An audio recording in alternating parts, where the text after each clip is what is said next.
Thank you, Loquacious Primate. Loquacious Primate says, I know it is not a solution to the ideology itself, but if more people just rejected and unplugged from social media, would that at least soften the blows and rampant pace of cancel culture? Maybe, but it depends how you can use social media, right? Because we use social media to connect with all of you guys, right? Like we're building Telegram as social media. Like we just had a conversation about locals and a parlay and all that stuff. Like you can build communities on social media as well. So I guess maybe stop getting your news from social media echo chambers, I guess. But I think social media definitely has contributed negatively because of the anonymity and because of the I think even more than the anonymity, I think it's probably the conformity that you talked about. I think you touched on this in the last show, Carrie, but I think you said something about, there's all the Instagram people, or I would call them Facebook people because I'm older, but whatever, who like posting pictures of like, here's my perfect meal, here's my perfect yoga pants, here's my perfect sunny day on the beach. Like, look at my life, I'm so great. All those things which were concrete things in the past, all those things that were the consumerism virtues, like consumerism signaling, like status symbols. The new status symbol has switched to virtue signal status symbols, right? So they're now Black Lives Matter. Here's my black box. Like they're all they're doing the same thing. It's the same thing as a picture of their new yoga pants. It's just like they're doing it for the same kind of adulation that they want for their great fish fillet that they posted last week. So these people aren't thinkers at all. They are just conformists. They're just conforming. And I think that conformity, again, getting back to what we were talking about before, the willingness to submit to authority and the willingness to conform and submit to the peer pressure, those are two very, very dangerous attributes of humans.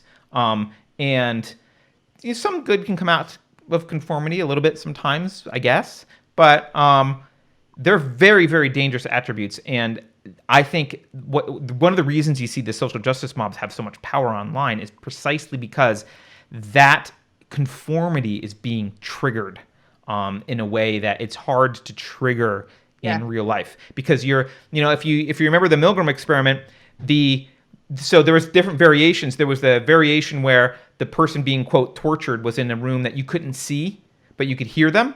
And this is about a submission to authority, but I think it would hold true for conformity as well. When you could hear them but not see them, there were like 2/3 of the people like went ahead and tortured the person. But there was a version where they were sitting in the room with you, and you had to actually hold their hand down onto the little shock pad, right? There was still, I think, something like 20% of the people would they would do that. But that's much different than 2/3. The compliance dropped quite a lot. And I think the same probably holds true for conformity.